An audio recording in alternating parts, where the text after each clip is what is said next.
السلام علیکم جی دوستو، منیب فاروق نے سامان نیوز کے لیے جو انٹرویو لیا شیخ رشید کا، میں نے دیکھا، اس پر اپنی بھی رائے آپ کے سامنے رکھوں گا۔ بہت ہی خاص ولاگ ہونے جا رہا ہے، ضرور دیکھیے، مکمل ولاگ کو ضرور دیکھیے گا، لائک کیجئے، سبسکرائب کیجئے اور شیئر بھی کیجئے۔ بہت ہی خاص ہوگا، خاص طور پر یہ ولاگ تو۔ ابھی میں گاؤں سے واپس آیا ہوں، سفر کیا ہے، لمبی ڈرائیو ہے، پہاڑی علاقوں میں ڈرائیو کرنی بھی مشکل، تھوڑی تھکاوٹ بھی ہے۔ بہرحال آج میں جمعۃ المبارک کا آج مقدس دن تھا۔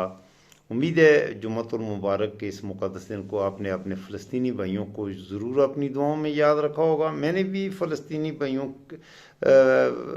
کے لیے خصوصی دعا کی ہے، دو نوافل فالتو ادا کیے ہیں ان کی دعا کے لیے، اللہ پاک قبول فرما لیں۔ شیخ رشید صاحب کا جو انٹرویو ہے اس پہ بات کرتے ہیں۔ شروع میں انٹرویو جب شروع ہوا تو چلہ لگانے گئے تھے، وہ کہہ رہے تھے چلہ لگایا جاتا ہے یا چلہ کاٹا جاتا ہے، کاٹی تو جل جاتی ہے۔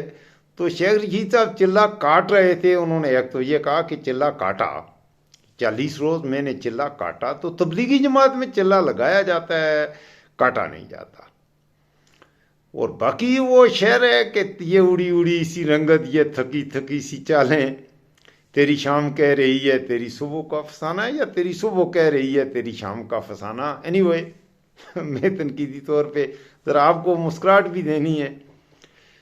شیخ رشید صاحب سے کہ اس انٹرویو سے یہ توقعات تھیں، جو پہلے میڈیا پہ اس کے چرچے ہونے شروع ہوئے کہ اس انٹرویو میں یہ چارج شیٹ ہوگا۔ یہ انٹرویو ان کا نواز شریف کے اپنا عمران خان اور پی ٹی آئی کے خلاف، ایسا نہیں ہوا۔ شیخ رشید ایک سیزنل پولیٹیشن ہیں، عوام سے اٹھے ہیں، اور شیخ رشید اپنی گفتگو میں عام آدمی کی امنگوں کی ترجمانی کرنے کی کوشش کرتے ہیں۔ اچھا، بڑی کھل کے بات کرتے رہے ہیں ہمیشہ۔ آج شیخ رشید کچھ دبے دبے سے، کچھ پریشان سے تھے۔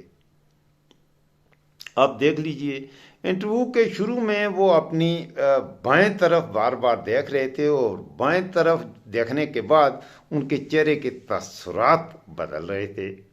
میں نے جو چیز محسوس کی، گفتگو پہ ہم بعد میں آئیں گے کہ انہوں نے انٹرویو میں کہا کیا اور اس سے کیا معنی ہم لے سکتے ہیں۔ پھر شیخ رشید صاحب نے 9 مئی کے حوالے سے، منیب فاروق نے انٹرویو ویسے بڑا اچھا لیا، بڑا زبردست انٹرویو لیا ہے، اس سے میں متاثر بھی ہوا ہوں۔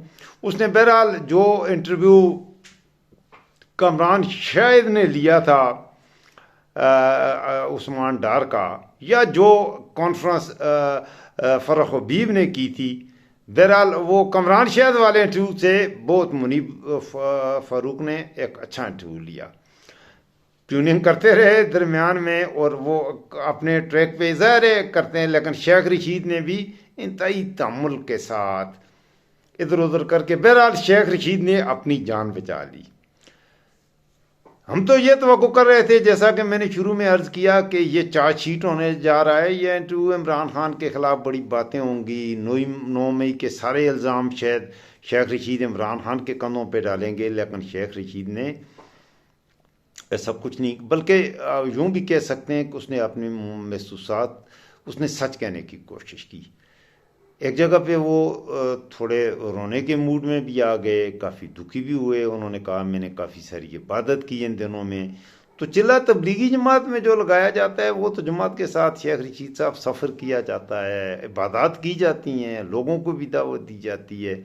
تو اس طرح کا چلہ 40 دن آپ غائب تھے، اس سوال کا جواب نہیں دیا شیخ رشید نے، اور منیب صاحب بھی یہ سوال اچھی طرح سے شاید پوچھ نہیں سکے کہ بھئی 40 دن تم تھے کہاں پہ،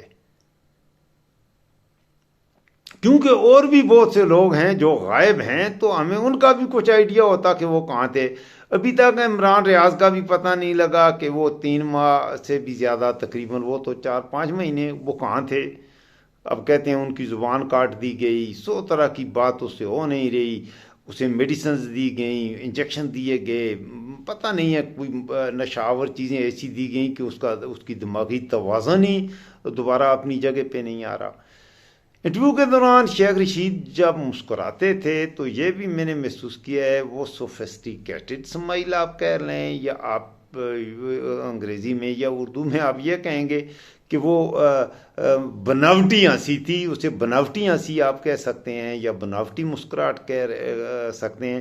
شیخ رشید بڑا زندہ دل آدمی ہے، وہ کا کش لگاتا ہے، کہیں کھاتا ہے بڑی وتکلفی سے کھاتا ہے، ہنستا مسکرانے والا، وہ کاکے لگانے والا آدمی ہے۔ اور وہ عوامی اجتماعات میں بھی جب وہ خطاب کرتا ہے تو وہ جو اس کے دماغ میں ہوتا ہے وہ تقریباً وہ کہہ گزرتا ہے، لیکن اس انٹرویو میں جو اس کے دماغ میں تھا شاید اس نے وہ نہیں کہا۔ انتہائی محتاط شیخ رشید اتنا محتاط ہو کے گفتگو نہیں کیا کرتا جو ہم نے اس کی زندگی دیکھی ہے۔ ایک لمبا سیاسی سفر ہے، بہت سی وزارتیں انجوائے کی ہیں، اور عوامی سطح کا آدمی ہے، اور عوام میں اس کے حلقے کے لوگ، اس میں بھی کوئی شک نہیں ہے، شیخ رشید کو، اس کے طرز سیاست کو پسند کرتے ہیں۔ اپنے حلقے کے لوگوں سے وہ ان کانٹیکٹ رہتا ہے، ان کے ساتھ جڑا رہتا ہے۔ یہی وجہ ہے کہ وہ اتنی لمبی بار وہ 8-9 بار تو میرا خیال میں وہ قومی اسمبلی کی یہ سیٹ جیت چکا ہے۔ ایک بار بلکہ وہ ہارا ہے، زندگی میں کبھی ہارا تو وہ ہے ہی نہیں ہے، بھلے وہ کسی بھی سیاسی جماعت کے ساتھ ہو۔ پہلے اس کی نواز شریف کے ساتھ لمبی رفاقت رہی ہے، اور اس کے بعد وہ رفاقت کیوں ٹوٹی میں یہ میرا اس وقت کا ٹاپک نہیں ہے، میرا موضوع نہیں ہے، میں نے اس حوالے سے بات نہیں کرنی اس وقت۔ تو میں نے شیخ رشید کے حوالے سے بات، میں نے نواز شریف کا آپریشن نہیں کرنا، شیخ رشید کی بات کرنی ہے۔ تو کہنے کا مطلب یہ ہے کہ یہ انٹرویو اس میں اس کا وہ انتہائی نپے تلے انداز میں اور بڑا سوچ کے، پھر اس نے اس کے جسم سے کچھ کمزوری کے اثرات بھی نظر آتے ہیں، اس کے چہرے سے کچھ کمزوری نظر آ رہی ہے۔ تو لگتا یہ ہے کہ 40 روز یہ چلا، کیونکہ اس نے شروع میں ہی کہہ دیا میں نے چلا کاٹا ہے انٹرویو کے شروع میں۔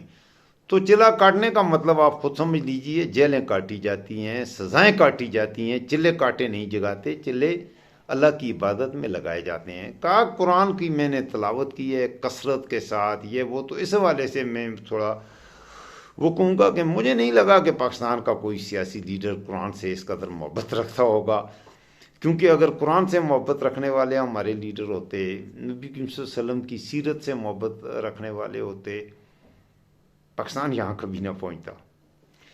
جس جگہ پہ پاکستان کھڑا ہے، اگر پاکستان کے صاحبان اقتدار نے قرآن کا مطالعہ کیا ہوتا، یا انہوں نے نبی کریم صلی اللہ علیہ وسلم کی سیرت کا صحیح کر کے مطالعہ کیا ہوتا، تو یقین کیجئے پاکستان وہاں کھڑا نہ ہوتا جہاں پاکستان آج کھڑا ہے۔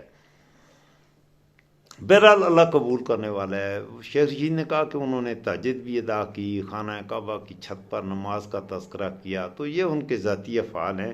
بہرحال ایک بات کو میں اپریشیٹ کرتا ہوں شیخ رشید نے، کہ اس نے کہا تھا، بار بار وہ کہتا رہا تھا کہ میں خاندانی ہوں اور میں وہی کام کرتا ہوں جو خاندانی کرتے ہیں۔ اس میں کوئی شک نہیں کہ شیخ رشید نے خاندانی ہونے کا ثبوت دیا ہے۔ وہ اس حد تک وہ دیکھیں، عمران خان کے دستے میں جن لوگوں پہ عمران خان نے شیخ رشید پر اتنی مہربانیاں نہیں کی ہوئیں، شیخ رشید نے ہمیشہ اس کے لیے بولا، اس کے لیے تقریریں کی۔ عمران خان کو جب تک وہ اقتدار میں بھی تھے، اس نے اپنی طرف سے بھرپور اپنی کیپیسٹی میں شیخ رشید نے عمران خان کو زبردست کر کے سپورٹ کیا۔ اس کے بعد جو کیا کہتے ہیں کھوٹے سکے تھے، وہ اس نے ان پہ وہ بہت مہربان رہا عمران خان۔ اسے اس کی سیاسی غلطی کہیں گے، بلنڈر یہ ہے 9 مئی سے بھی بڑا بلنڈر عمران خان نے پرویز خٹک جیسے آدمی پہ بھی یقین کیا، عمران خان نے محمود خان جیسے آدمی پہ اعتماد کیا، عمران خان نے عثمان بزدار جیسے آدمی پر بھی کیا، علیم خان پہ اعتماد کیا، جہانگیر خان پہ اعتماد کیا، فواد چودھری پہ اعتماد کیا، یہ جو فرخ حبیب ہے، تو یہ لوگ اس قابل نہیں تھے۔ تو یہاں عمران خان کی کوتاہی ہوئی ہے کہ اس کی جو ٹیم جو اس نے چنی تھی اس میں بہت زیادہ کھوٹے سکے تھے۔ جو قائد اعظم والا معاملہ ہے، بھائی قائد اعظم نے کہا تھا کہ میرے دستے میں بہت سے کھوٹے سکے ہیں، تو کھوٹے سکے جب آپ کے ساتھ ہو جاتے ہیں تو پھر بات ایسی ہوتی ہے۔ اللہ پاکستان کا محافظ و نگہباں ہو۔ ملک کے حالات اس وقت بہرحال میں سمجھتا ہوں کہ اچھے نہیں ہیں، اللہ پاکستان پر رحم فرما دے۔ آپ اپنا خود خیال رکھیے گا۔ میری اپنی جان بھی مجھے خطرے میں ہی نظر آتی ہے بعض اوقات ہو کہ کہیں مجھے بھی چلانا کاٹنا پڑ جائے۔ مجھے دعاؤں میں یاد رکھیے گا۔ پاکستان زندہ باد۔ السلام علیکم ورحمۃ اللہ وبرکاتہ۔